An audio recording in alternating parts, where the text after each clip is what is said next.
दोस्तों एक बार फिर से हम आपके लिए RRB LP form fill up online 2025 apply process की अपडेट लेके आ चुके हैं। लास्ट डेट की अपडेट है, केवल 2 दिन शेष रह गए हैं। आप जल्द से जल्द अपने फॉर्म अप्लाई कर ले, कहीं मौका हाथ से छूट न जाए। लास्ट डेट की न्यू अपडेट है। न्यू अपडेट के साथ में अंतिम समय में आप कैसे अपना फॉर्म रिजेक्ट होने से बचा सकते हो, कैसे आपको फॉर्म अप्लाई करना होगा बिना किसी गलती या फिर बिना किसी मिस्टेक के। अप्लाई करते समय आपको कुछ महत्वपूर्ण इंस्ट्रक्शंस का भी ध्यान रखना होगा, तभी आपके एप्लीकेशन फॉर्म सक्सेसफुली सबमिट किए जाएंगे। टॉप 5 सेफ जोन ऐसे कौन से हैं जिनमें आप अप्लाई करोगे तो आपके रिक्रूट होने के चांसेस ज्यादा रहेंगे और आपका एप्लीकेशन फॉर्म भी सक्सेसफुली सबमिट हो पाएगा। साथ ही साथ इस वीडियो में हम आपको बता दें कि आपको कोई भी ऐसी गलती, कोई भी ऐसी मिस्टेक नहीं करनी होगी जिसको करने से आपके एप्लीकेशन फॉर्म एक्सेप्ट नहीं किए जाएंगे। और अप्लाई करते समय आपको फोटोग्राफ, सिग्नेचर, डॉक्यूमेंट कैसे और कितने केबी में अपलोड करने होंगे, कैसे आप अपने जोन सेलेक्ट करोगे, किस जोन के लिए आपको कैसे अप्लाई करना होगा, कैसे आप यहां पर अपनी क्वालिफिकेशन की डिटेल दोगे और कैसे आप यहां पर अपनी जोन प्रेफरेंस दोगे। फीस पेमेंट करते हुए रजिस्ट्रेशन से लेकर प्रिंट तक आपको कैसे अपना फॉर्म अप्लाई करना होगा। पूरी जानकारी के लिए आपको ये वीडियो शुरू से लेके एंड तक बिना स्किप किए हुए देखनी होगी। इस वीडियो को कंप्लीटली देखने पर ही आपके सभी सवाल और डाउट क्लियर होंगे। तो चलिए दोस्तों, बिना कोई वक्त गंवाए शुरू करते हैं RRB LP form fill up online 2025 की पूरी जानकारी। फॉर्म भरने से पहले आपको हमारी वेबसाइट IND सरकारी नौकरी के पेज पर विजिट करना होगा, जिसका लिंक आपको नीचे description plus first comment box में मिल जाएगा। और हमारे इस पेज पर विजिट करके आप यहां से RRB LP form fill up online कर सकते हो। रेलवे रिक्रूटमेंट बोर्ड भारतीय रेलवे की ओर से assistant loco pilot LP post के लिए 9,970 वैकेंसीज निकाली गई है। लास्ट डेट की न्यू अपडेट है, केवल 2 दिन शेष रह गए हैं। आप जल्द से जल्द अपने फॉर्म अप्लाई कर ले बिना किसी मिस्टेक के। लास्ट डेट आवेदन करने की 11 मई है। जी हाँ दोस्तों, 19,900 से 63,200 सैलरी है। 10वीं पास ITI से आप अप्लाई कर सकते हो। 18 से 30 वर्ष आयु सीमा है। 500 250 रुपए फीस है जो कि रिफंडेबल है। CBT के आधार पे सिलेक्शन होगा। ऑनलाइन तरीके से आप अप्लाई कर सकते हो। ऑल ओवर इंडिया से अप्लाई कर सकते हो। rrbapply.gov.in पोर्टल से इंपोर्टेंट लिंक सेक्शन के अंतर्गत नोटिफिकेशन लिंक पर क्लिक करके आप इसकी PDF डाउनलोड कर सकते हो। जी हाँ दोस्तों, इसमें आपको कंप्लीट इन्फॉर्मेशन दे दी गई है, जैसे कि क्या आपका एलिजिबिलिटी क्राइटेरिया रहेगा, जोन वाइज वैकेंसीज आपकी क्या रहेगी और कंप्लीट हाउ टू अप्लाई का प्रोसीजर भी आपको PDF में ही दे दिया गया है। तो अप्लाई करने से पहले आपको नोटिफिकेशन की PDF पूरा पढ़ना अनिवार्य है। इसको पूरा पढ़ने से आपके सभी सवाल और डाउट क्लियर होंगे। PDF रीड आउट करने के बाद में आपको अप्लाई ऑनलाइन लिंक पर क्लिक करना होगा, तो आपके सामने इसका ऑनलाइन आवेदन करने का ये ऑफिशियल पोर्टल ओपन हो जाएगा। गाइस, यहाँ पर आपको डाउनलोड फॉर्मेट्स का ऑप्शन दिया गया है। यहाँ पर आपको CN 1/2025 के इस ऑप्शन पर अपना कर्सर लाना है और यहाँ पर अगर आपको कास्ट सर्टिफिकेट या फिर इनकम सर्टिफिकेट की जरूरत है तो उनके फॉर्मेट आप यहाँ से डाउनलोड कर सकते हो। अप्लाई करने के लिए आपको यहाँ पर अप्लाई की ये टैब दी गई है। इसके ऊपर जैसे ही आप अपना कर्सर लाएंगे, यहाँ पर आपको 2 ऑप्शन होंगे, क्रिएट एन अकाउंट और ऑलरेडी हैव एन अकाउंट। अगर आपने यहाँ पर अपना अकाउंट पहले से क्रिएट कर रखा है तो आपको ऑलरेडी हैव एन अकाउंट के इस ऑप्शन पर क्लिक करना है। उसके बाद आपके सामने कुछ इस तरह से इंटरफेस होगा। यहाँ पर आपके पास 2 ऑप्शन है लॉगिन करने के, लॉगिन विद आधार और लॉगिन विद आरआरबी अकाउंट। आप इनमें से किसी भी ऑप्शन का यूज करते हुए अपने अकाउंट में लॉगिन कर लें और वहां से आप अपना फॉर्म अप्लाई कर लें। और अगर आप इस भर्ती के लिए या फिर आरआरबी की किसी भी भर्ती के लिए 2024 से आप फर्स्ट टाइम अप्लाई करने जा रहे हो तो सबसे पहले यहाँ पर आपको अपना अकाउंट क्रिएट करना होगा। उसके लिए आपको क्रिएट एन अकाउंट के इस ऑप्शन पर क्लिक करना है। उसके बाद आपके सामने यहाँ पर कुछ इस तरह से इंटरफेस होगा। यहाँ पर आपके सामने ये पॉपअप होगा। इसमें आपसे कहा गया है अगर आपने 2024 या उसके बाद अपना रजिस्ट्रेशन यहाँ पर कर रखा है आरआरबी के इस पोर्टल पर तो आपको दोबारा से रजिस्ट्रेशन की जरूरत नहीं है। आप अपना यूजर ID और पासवर्ड यूज करते हुए लॉगिन करें और अपना फॉर्म अप्लाई कर लें। और अगर आपने 2024 या 25 में रजिस्ट्रेशन नहीं किया है आरआरबी के इस पोर्टल पर तो यहाँ पर आपको सबसे पहले अपना रजिस्ट्रेशन करना होगा और उसके बाद आपको अपना फॉर्म अप्लाई करना है। तो यहाँ पर आकर आपको ओके के इस ऑप्शन पर क्लिक करना है। फिर यहाँ पर आकर आपको अपनी नेशनलिटी सिलेक्ट कर लेनी है। उसके बाद यहाँ पर आपको अपना कंप्लीट नाम यहाँ पर एंटर करना है। 10वीं की मार्कशीट के अकॉर्डिंग आपका नाम होना चाहिए। फिर उसी नाम को आपको यहाँ पर रिटाइप कर देना है। उसके बाद आपसे पूछा गया है कि क्या आपने कभी अपना नाम चेंज किया है, अगर किया है तो यस ऑप्शन सिलेक्ट करें और फिर आप I understand and I agree के इस ऑप्शन पर क्लिक करें और फिर जो नाम आपने चेंज किया है वो चेंज नेम यहाँ पर आप एंटर करें, उसे रिटाइप करें। और अगर आपने कभी अपना नाम चेंज नहीं किया है तो यहाँ पर आपको नो ऑप्शन सेलेक्ट कर लेना है। उसके बाद यहाँ पर आपको अपनी डेट ऑफ बर्थ सेलेक्ट करनी है। ये डेट ऑफ बर्थ आपको 10वीं की मार्कशीट के अकॉर्डिंग सेलेक्ट करनी है। फिर उसे यहाँ पर आपको टाइप करना है DDMMYY फॉर्मेट में, यानी कि आपको अपनी डेट ऑफ बर्थ यहाँ पर रिटाइप कर देनी है। उसके बाद यहाँ पर आपको अपना जेंडर सेलेक्ट करना है। फिर यहाँ पर आपको अपना जेंडर भी दोबारा से एक बार फिर सिलेक्ट करना होगा। उसके बाद यहाँ पर आपको अपने फादर का नाम एंटर करना है, उसे रिटाइप करना है। मदर का नाम एंटर करना है, उसे भी रिटाइप कर देना है। उसके बाद यहाँ पर आपको अपनी कॉन्टैक्ट डिटेल देनी है। यहाँ पर आकर आपको अपना ईमेल एड्रेस एंटर करना है। उसके बाद जनरेट ईमेल OTP ऑप्शन पर क्लिक करना है। अपना मोबाइल नंबर आपको एंटर करना है, जनरेट मोबाइल OTP ऑप्शन पर क्लिक करना है। उसके बाद आपके ईमेल ID और मोबाइल नंबर पर 2 OTP आएंगे, वो OTP आपको यहाँ पर एंटर करने हैं और अपना मोबाइल नंबर और ईमेल ID को वेरीफाई कर लेना है। उसके बाद यहाँ पर आपको अपना आधार वेरिफिकेशन करना है। यहाँ पर आकर आप अपना आधार कार्ड नंबर एंटर करें। फिर यहाँ पर आप जनरेट आधार OTP के इस ऑप्शन पर क्लिक करें। आपके मोबाइल नंबर पर एक OTP आएगा जिससे आपका आधार लिंक है, वो OTP आप यहाँ पर एंटर करें और अपना आधार यहाँ पर वेरीफाई कर लें। यहाँ पर आधार वेरिफिकेशन के आपके पास 2 ऑप्शन है। आप OTP के थ्रू अपना वेरिफिकेशन कर सकते हैं या फिर आप फिंगरप्रिंट वेरिफिकेशन ऑप्शन पर क्लिक करके यहाँ पर अपना आधार वेरीफाई कर सकते हैं। यहाँ पर आप इन दोनों ऑप्शन में से कोई भी ऑप्शन यूज करके वेरीफाई के बटन पर क्लिक करके अपना आधार वेरीफाई कर लें। और अगर आपके पास आधार कार्ड नहीं है तो आप I do not have Aadhaar card के ऑप्शन पर क्लिक करेंगे। दोबारा से I do not have Aadhaar card के ऑप्शन पर क्लिक करें। यहाँ पर आप अपना कोई वैलिड प्रूफ ID सिलेक्ट करें, उसका नंबर यहाँ पर दें, किसने आपको वो इशू किया है उस अथॉरिटी का नाम यहाँ पर आप एंटर करें, प्लेस ऑफ इशू यहाँ पर दें, डेट ऑफ इशू यहाँ पर आप सिलेक्ट करें। यहाँ पर हम आपको सजेस्ट करेंगे आधार अगर आपके पास नहीं है या फिर वो अपडेटेड नहीं है तो उसमें आप अपडेट करा लें। यहाँ पर आधार वेरिफिकेशन आपके लिए बेस्ट ऑप्शन रहेगा क्योंकि आगे भी आपको आधार की जरूरत पड़ेगी इस भर्ती की आगे की टास्क के लिए। तो यहाँ पर आप बेस्ट रहेगा कि आप अपना आधार वेरीफाई कर लें। उसके बाद यहाँ पर आपको चेकबॉक्स को ओके करना है। फिर यहाँ पर आपको अपना पासवर्ड क्रिएट करना है। पासवर्ड यहाँ पर आप कोशिश करें कि आपका पासवर्ड अल्फा न्यूमेरिक फॉर्मेट में हो, मींस आपके पासवर्ड में कम से कम एक अपर केस कैरेक्टर, एक लोअर केस कैरेक्टर, एक इंटीजर नंबर और एक स्पेशल कैरेक्टर जैसे कि @ या फिर डॉलर होना चाहिए। तो इस फॉर्मेट में यहाँ पर आपको अपना पासवर्ड रेडी कर लेना है। वही पासवर्ड आपको कंफर्म पासवर्ड फील्ड में एंटर करना है। इस कैप्चा कोड के इस चेकबॉक्स को ओके करना है और फिर गाइस यहाँ पर आपको preview and create an account के इस ऑप्शन पर क्लिक कर देना है। यहाँ पर इस ऑप्शन पर क्लिक करते ही आपकी जो डिटेल्स आपने फिल की होगी यहाँ पर रजिस्ट्रेशन की, उनका पूरा प्रीव्यू आपको शो होगा। उन्हें आपको केयरफुली चेकआउट करना है। अगर कोई मिस्टेक होगी तो आप एडिट कर लेंगे, नहीं तो आपको अपना रजिस्ट्रेशन कंप्लीट कर लेना है। आपका रजिस्ट्रेशन सक्सेसफुली कंप्लीट होने के बाद आपको RRB के ऑफिशियल पोर्टल पर रिडायरेक्ट कर दिया जाएगा। यहाँ पर आकर आपको दोबारा से अप्लाई के इस ऑप्शन पर क्लिक करना है। फिर यहाँ पर आपको ऑलरेडी हैव एन अकाउंट के इस ऑप्शन पर क्लिक करना है या फिर आपके सामने डायरेक्टली यही इंटरफेस शो होगा। फिर यहाँ पर आने के बाद आपको लॉगिन विद आधार या फिर लॉगिन विद RRB अकाउंट, इन दोनों ऑप्शन में से कोई भी ऑप्शन का यूज करते हुए आपको अपने डैशबोर्ड में लॉगिन करना है।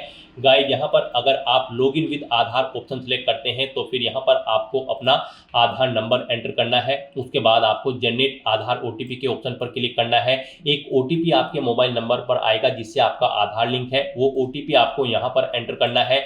I am not a robot इस चेकबॉक्स को ओके करना है और फिर आपको यहाँ पर लॉगिन के इस ऑप्शन पर क्लिक करके अपने डैशबोर्ड में लॉगिन कर लेना है और फिर वहां से आपको अपना फॉर्म अप्लाई करना है। और अगर आप login with RRB account option select करते हैं तो आपके सामने फिर यहाँ पर कुछ इस तरह से इंटरफेस होगा। यहाँ पर आने के बाद अब आपको अपना मोबाइल नंबर या फिर ईमेल एड्रेस एंटर करना है, अपना पासवर्ड आपको एंटर करना है। I am not a robot आपको इस चेकबॉक्स को ओके करना है और फिर यहाँ पर आपको कैप्चा कोड के अकॉर्डिंग आपको इमेज सेलेक्ट कर लेनी है और फिर गाइस यहाँ पर आपको लॉगिन के इस ऑप्शन पर क्लिक करके अपने डैशबोर्ड में लॉगिन कर लेना है। जैसे ही आप लॉगिन के ऑप्शन पर क्लिक करेंगे आपके सामने कुछ इस तरह से इंटरफेस होगा। यहाँ पर अब आपको 2 फैक्टर ऑथेंटिकेशन मोड कंप्लीट करना है।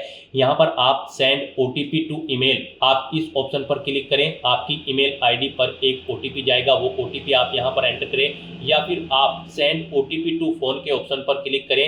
फिर आपके मोबाइल नंबर पर एक OTP जाएगा, वो OTP आपको यहाँ पर एंटर करना है और फिर गाइज आपको लॉगिन के इस ऑप्शन पर क्लिक करके अपने डैशबोर्ड में लॉगिन कर लेना है। लॉगिन करने के बाद आपके सामने आपका डैशबोर्ड कुछ इस तरह से शो होगा। यहाँ पर आपको टॉप पर ही 4 ऑप्शन दिए गए हैं। सबसे पहले यहाँ पर आपको कुछ जनरल इंस्ट्रक्शन दिए गए हैं। आपको फॉर्म अप्लाई करने से पहले इन्हें केयरफुली रीड कर लेना है। यहाँ पर ऑनलाइन एप्लीकेशन का ऑप्शन है, एप्लीकेशन हिस्ट्री है। यहाँ पर जब आप फॉर्म अप्लाई कर लोगे तो फिर आप इस ऑप्शन में जाकर चेकआउट कर पाओगे आप अपना एप्लीकेशन फॉर्म सक्सेसफुली सबमिट कर चुके हो या फिर नहीं। और मॉडिफाई रजिस्ट्रेशन डिटेल आपको ये ऑप्शन दिया गया है। इस पर क्लिक करके यहाँ पर आप अगर आपके रजिस्ट्रेशन में मॉडिफाई करना चाहते हैं तो आप मॉडिफाई कर सकते हैं। यहाँ पर ये ऑप्शन आपका 18 अप्रैल 2025 के बाद एक्टिव होगा। आप इस ऑप्शन का यूज करते हुए अगर आपने रजिस्ट्रेशन में चेंज आउट करना चाहते हैं तो आप चेंज कर सकते हैं।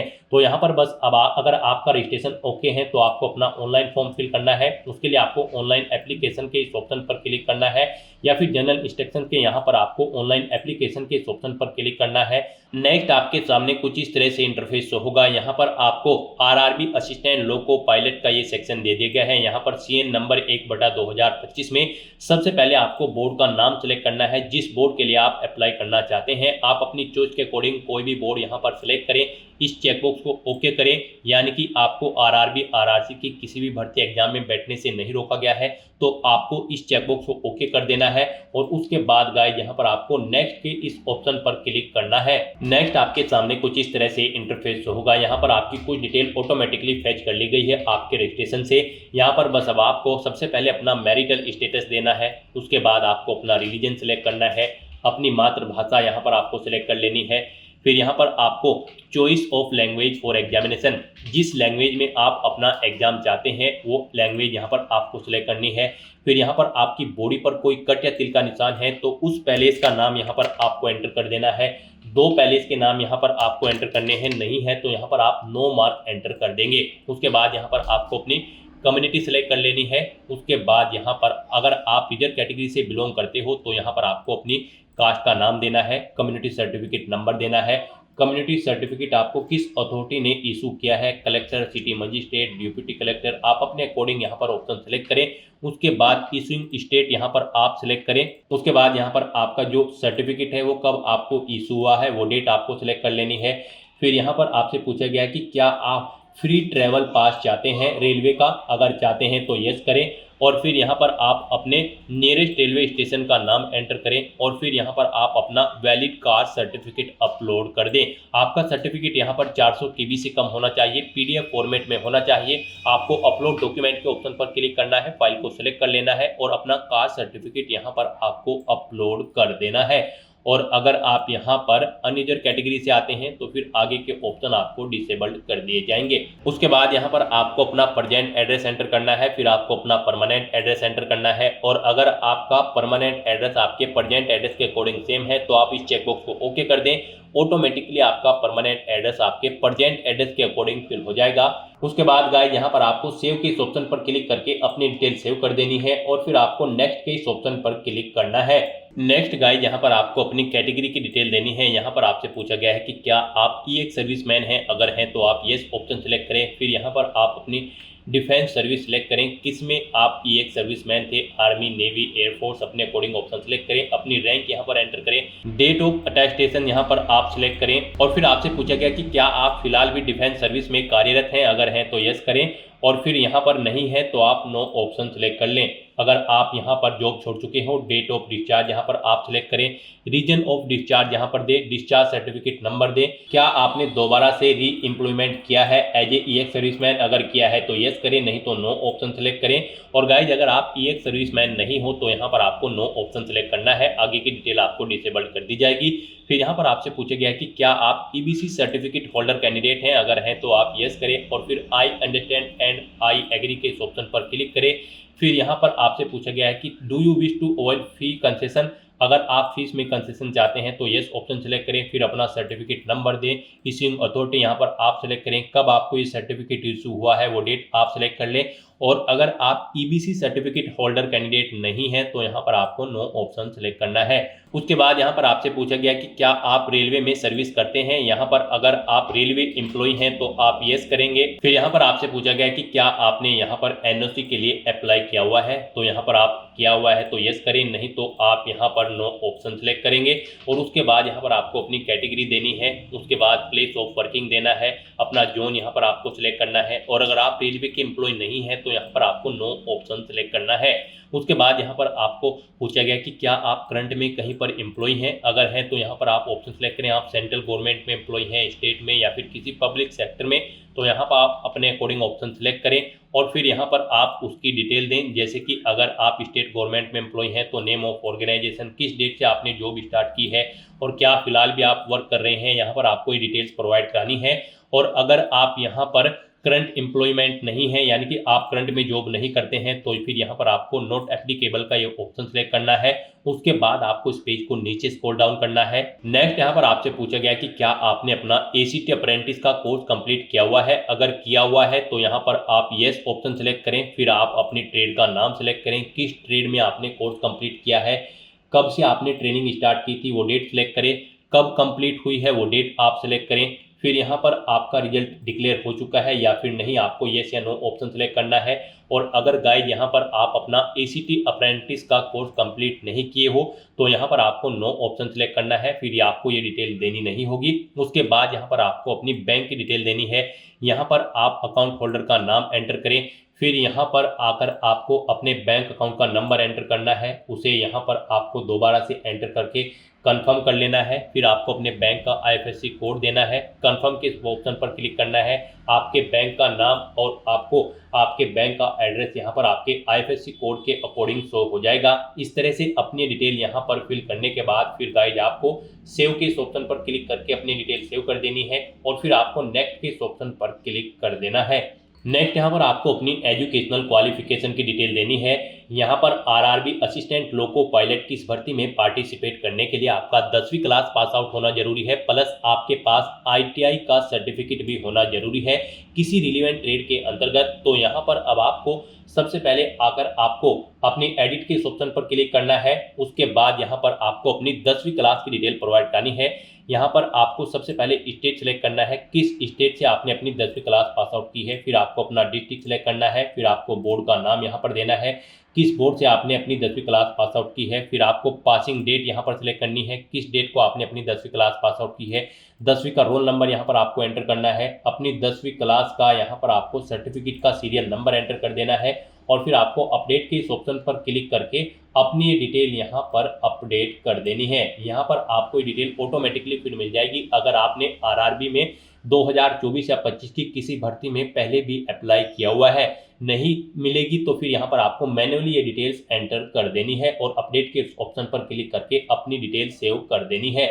इस तरह से यहाँ पर आपकी 10वीं क्लास की डिटेल सक्सेसफुली सेव हो जाएगी। उसके बाद यहाँ पर जो रिक्वायर्ड क्वालिफिकेशन है आपके पास यहाँ पर इस भर्ती में पार्टिसिपेट करने के लिए आईटीआई का सर्टिफिकेट होना जरूरी है रिलेवेंट ट्रेड के अंतर्गत। यहाँ पर या तो आपके पास आईटीआई का सर्टिफिकेट हो या फिर आपके पास 3 साल का डिप्लोमा होना चाहिए इंजीनियरिंग का, या फिर डिग्री होनी चाहिए इंजीनियरिंग की रिलेवेंट ट्रेड के अंतर्गत, या फिर आपके पास आईटीआई या फिर एनएसी नेशनल अप्रेंटिसशिप सर्टिफिकेट होना चाहिए। तो आपको इनमें से अपनी चॉइस के अकॉर्डिंग कोई भी ऑप्शन सेलेक्ट करना है, जो भी आपके पास है आप यहाँ पर ऑप्शन सेलेक्ट करें। आईटीआई अगर आप सेलेक्ट करते हैं तो फिर यहाँ पर आकर आपको सबसे पहले ट्रेड सेलेक्ट करनी है, किस ट्रेड में आपने अपनी आईटीआई कंप्लीट की है। फिर आपको स्टेट सेलेक्ट करना है, किस स्टेट से आपने अपनी आईटीआई कंप्लीट की है। फिर स्टेट के अकॉर्डिंग यहाँ पर आपको अपना डिस्ट्रिक्ट सेलेक्ट कर लेना है, इंस्टीट्यूट का नाम देना है जिससे आपने अपनी आईटीआई कंप्लीट की है, पासिंग डेट यहाँ पर आपको सिलेक्ट करनी है, कब पास आउट की है, सर्टिफिकेट आपको किसने इशू किया है आईटीआई का, एनसीवीटी या फिर एससीवीटी ने, आप अपने अकॉर्डिंग ऑप्शन सेलेक्ट करें। सर्टिफिकेट का टाइप यहाँ पर आप सिलेक्ट करें, वो नेशनल ट्रेड सर्टिफिकेट है या फिर स्टेट ट्रेड सर्टिफिकेट है। इस तरह से अपनी डिटेल यहाँ पर फिल करने के बाद फिर आपको ऐड के इस ऑप्शन पर क्लिक करना है और अपनी इस डिटेल को यहाँ पर ऐड कर देना है। इस तरह से यहाँ पर आपकी आईटीआई की डिटेल भी ऐड हो जाएगी। उसके बाद अगर आपके पास 3 साल का डिप्लोमा है इंजीनियरिंग का या फिर डिग्री है इंजीनियरिंग की या फिर एनएससी सर्टिफिकेट है, तो आप अपने अकॉर्डिंग यहाँ पर ऑप्शन सेलेक्ट करके उसकी डिटेल भी सेम ऐसे ही यहाँ पर प्रोवाइड करा सकते हैं। इस तरह से अपनी क्वालिफिकेशन की डिटेल फिल करने के बाद फिर आपको नेक्स्ट के इस ऑप्शन पर क्लिक करना है। नेक्स्ट यहाँ पर आपको अपना फोटो और सिग्नेचर अपलोड करने हैं। गाइस जैसा कि हमने आपको स्टार्टिंग में ही बताया था कि कौन सी वो कॉमन मिस्टेक है जिसे करने से आपका एप्लीकेशन फॉर्म रिजेक्ट हो सकता है, तो इस सेक्शन में आपको दी गई गाइडलाइंस के अकॉर्डिंग ही अपना फोटो और सिग्नेचर अपलोड करने हैं, अदरवाइज आपके एप्लीकेशन फॉर्म के रिजेक्ट होने के चांसेस रहते हैं। यहाँ पर आपके फोटो की जो हाइट होगी वो 320 पिक्सल होनी चाहिए और जो विड्थ होगी वो 240 पिक्सल होनी चाहिए। जेपीजी या फिर जेपीईजी फॉर्मेट में आपका फोटो होना चाहिए। साइज उसका यहाँ पर 100 KB से 150 KB के बीच में होना चाहिए और जो आपके सिग्नेचर होंगे यहाँ पर उनकी हाइट 60 पिक्सल होनी चाहिए और विड्थ 140 पिक्सल। साइज उनका यहाँ पर 30 KB से 49 KB के बीच में होना चाहिए। जेपीजी या फिर जेपीईजी फॉर्मेट में आपके सिग्नेचर होने चाहिए। यहाँ पर आपके फोटो रिजेक्ट होने के कुछ सैंपल आपको दिए गए हैं। यहाँ पर आपको सैंपल ऑफ फ्यू रिजेक्टेबल फोटोज, आपको इस ऑप्शन पर क्लिक करना है। यहाँ पर आपको सैंपल शो कर दिए गए हैं। यहाँ पर आपका फोटो इस तरह से नहीं होना चाहिए। इस फॉर्मेट में यहाँ पर आपका फोटो होना चाहिए। ग्रीन कलर का जो यहाँ पर आपको साइन शो हो रहा है, इस फॉर्मेट में आपका फोटो होना चाहिए। आपके फोटो का बैकग्राउंड जो है वो यहाँ पर व्हाइट होना चाहिए। कोई भी रंगीन बैकग्राउंड का फोटो यहाँ पर एक्सेप्टेबल नहीं होगा। तो यहाँ से आप चेकआउट कर ले। इन फॉर्मेट में आपके फोटो रिजेक्टेबल होंगे और इस फॉर्मेट में आपका फोटो यहाँ पर एक्सेप्टेबल होगा। सिग्नेचर भी यहाँ पर आपके व्हाइट पेपर पर ब्लैंक इंक पेन से होने चाहिए। तो यहाँ पर अब आपको अपना फोटो और सिग्नेचर अपलोड करने के लिए ब्राउज किस ऑप्शन पर क्लिक करना है, फाइल को सिलेक्ट कर लेना है और अपना फोटो और सिग्नेचर यहाँ पर आपको अपलोड कर देना है। गाइस यहाँ पर अगर आपके फोटो या सिग्नेचर का साइज कम या ज्यादा है तो आप उसे यहाँ पर रिसाइज कर सकते हैं।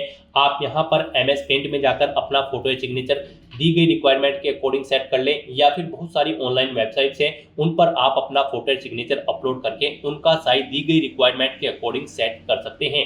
आप गूगल पर जाएं, वहां पर आप इमेज रिसाइजर टाइप करें, मल्टीपल्स वेबसाइट आपके सामने शो होंगी। वहां पर आप सिलेक्ट इमेज ऑप्शन पर क्लिक करें, इमेज को सिलेक्ट करें और अपनी दी गई गाइडलाइंस के अकॉर्डिंग आप उसका फोटो का साइज यहाँ पर सेट कर लें और फिर यहाँ पर आप अपना फोटो और सिग्नेचर अपलोड कर दें। इस तरह से यहाँ पर आपको अपना फोटो और सिग्नेचर अपलोड करने के बाद फिर आपको सेव के इस ऑप्शन पर क्लिक करके अपना फोटो और सिग्नेचर सेव कर देने हैं और फिर गाइस यहाँ पर आपको नेक्स्ट के इस ऑप्शन पर क्लिक करना है। नेक्स्ट यहाँ पर आपको अपनी जोन प्रेफरेंस देनी है। आपने स्टार्टिंग में जो भी बोर्ड सेलेक्ट किया होगा उसके अकॉर्डिंग आप जिस भी जोन पर अप्लाई करने के लिए एलिजिबल हैं वो जोन्स यहाँ पर आपको शो कर दी गई हैं। अब आपको यहाँ पर अपनी चॉइस के अकॉर्डिंग इन्हें प्रेफरेंस देना है। यहाँ पर आप जिस जोन को फर्स्ट नंबर पर सिलेक्ट करेंगे, यानी कि उसके सामने प्लस के इस ऑप्शन पर क्लिक करेंगे, उसे यहाँ पर फर्स्ट प्रेफरेंस दिया जाएगा और जिसे आप सेकंड नंबर पर सिलेक्ट करेंगे उसे यहाँ पर सेकंड नंबर पर प्रेफरेंस दिया जाएगा। आप अपनी चॉइस के अकॉर्डिंग यहाँ पर जिस भी जोन को जिस नंबर पर प्रेफरेंस देना चाहते हैं उस नंबर पर सिलेक्ट करके अपने जोन की प्रेफरेंस यहाँ पर सेट कर दें। उसके बाद आपको इस पेज को नीचे स्क्रॉल डाउन करना है। उसके बाद यहाँ पर आपको इस चेकबॉक्स को ओके करना है। फिर यहाँ पर आपको अपनी एग्जाम की ट्रेड सेलेक्ट कर लेनी है, जिस ट्रेड के लिए आप अप्लाई करना चाहते हैं। फिर आपको डिक्लेरेशन सेक्शन में आना है, आपको इस चेकबॉक्स को ओके करना है, अपना पैलेस यहाँ पर एंटर करना है और फिर गाइस यहाँ पर आपको सेव के इस ऑप्शन पर क्लिक करके अपनी डिटेल सेव कर देनी है और उसके बाद आपको यहाँ पर प्रीव्यू एप्लीकेशन के इस ऑप्शन पर क्लिक करना है। नेक्स्ट आपको आपके एप्लीकेशन फॉर्म का पूरा प्रीव्यू यहाँ पर शो कर दिया गया है। आपको सभी डिटेल्स केयरफुली चेकआउट करनी है, पेज को नीचे स्क्रॉल डाउन करना है, इस चेकबॉक्स को ओके करना है। कहीं पर कोई मिस्टेक है तो आप यहाँ पर एडिट के इस ऑप्शन पर क्लिक करके अपने एप्लीकेशन फॉर्म की डिटेल को एडिट कर सकते हो और अगर सभी चीजें ओके हैं तो यहाँ पर बस अब आपको अपना एप्लीकेशन फॉर्म सबमिट कर देना है। उसके लिए यहाँ पर आपको सबमिट के इस ऑप्शन पर क्लिक करना है। नेक्स्ट आपको यहाँ पर फीस पेमेंट के इंटरफेस पर डायरेक्ट कर दिया जाएगा। यहाँ पर गाइड अब आपको अपना फीस पेमेंट करना है। यहाँ पर हम आपको बता दें, जनरल OBC EWS कैंडिडेट को 500 रुपये फीस के रूप में जमा कराने हैं। SC ST PWD women candidate को 250 रुपये फीस के रूप में जमा कराने हैं। SC ST PWD women candidate को 250 रुपये जो फीस जमा करानी है उनकी की पूरी फीस यहाँ पर आपको रिफंड कर दी जाएगी और जनरल OBC EWS कैंडिडेट की 500 में से 400 रुपये फीस यहाँ पर आपको रिफंड कर दी जाएगी बाद में। यहाँ पर तो अब आपको अपना फीस पेमेंट करना है। यहाँ पर फीस पेमेंट करने के लिए आपके पास दो ऑप्शन है, आप पे विद SBI e-पे या फिर पे विद CSC वॉलेट। आप अपनी चॉइस के अकॉर्डिंग कोई भी ऑप्शन का यूज करते हुए यहाँ पर फीस पेमेंट कर दे। यहाँ पर अगर आप पे विद SBI e-पे ऑप्शन सेलेक्ट करते हैं तो फिर यहाँ पर आपको चेकबॉक्स को ओके करना है। उसके बाद आपको प्रोसीड के ऑप्शन पर क्लिक करना है। नेक्स्ट यहाँ पर आपके सामने फीस पेमेंट का इंटरफेस ओपन हो जाएगा। गाइस यहाँ पर आने के बाद आप debit card, credit card, SBI corporate credit card या फिर इंटरनेट बैंकिंग या फिर UPI के माध्यम से अपना फीस पेमेंट कर सकते हो। UPI यहाँ पर आपके लिए बेस्ट ऑप्शन रहेगा। आप UPI के इस ऑप्शन पर क्लिक करें। अगर आपको अपनी UPI ID पता है तो आप एंटर UPI ID के इस ऑप्शन पर क्लिक करें। यहाँ पर आप अपनी UPI ID एंटर करें और वैलिडेट UPI ID ऑप्शन पर क्लिक करते हुए अपना फीस पेमेंट कर दें। और अगर आप QR कोड के थ्रू फीस पेमेंट करना चाहते हैं तो यहाँ पर आप UPI QR के इस ऑप्शन पर क्लिक करें। फिर आप पे नाउ के इस ऑप्शन पर क्लिक करें। पे नाउ ऑप्शन पर क्लिक करते ही आपके सामने एक QR कोड शो होगा। आप उसे अपने किसी भी UPI से स्कैन करें और अपना फीस पेमेंट कर दें। सक्सेसफुली फीस पेमेंट करने के बाद आपको आपके डैशबोर्ड में डायरेक्ट कर दिया जाएगा। अपने डैशबोर्ड में आकर आपको एप्लीकेशन हिस्ट्री की स्टेप पर आना है और फिर यहाँ पर आपको असिस्टेंट लोको पायलट के सामने यहाँ पर आपको व्यू एप्लीकेशन के इस ऑप्शन पर क्लिक करके अपने एप्लीकेशन फॉर्म का एक हार्ड कॉपी प्रिंट आउट ले लेना है फ्यूचर यूज के लिए, फ्यूचर रेफरेंस के लिए। यहाँ पर आप अपने एप्लीकेशन फॉर्म का स्टेटस भी चेकआउट कर सकते हो। यहाँ पर आपके एप्लीकेशन फॉर्म का स्टेटस आपको सक्सेस शो कर दिया जाएगा अगर आपका एप्लीकेशन फॉर्म सक्सेसफुली सबमिट हो जाता है। तो दोस्तों ऐसे आप RRB assistant loco pilot 9970 post के लिए अपना फॉर्म अप्लाई कर सकते हो बिना कोई मिस्टेक किए हुए, स्टेप बाय स्टेप। आज की इस वीडियो में बस इतना ही। आई होप ये वीडियो आपको पसंद आई होगी। अगर पसंद आई हो तो इसे लाइक और शेयर करें। चैनल पर नए हो तो इसे सब्सक्राइब कर लें। Thanks for watching.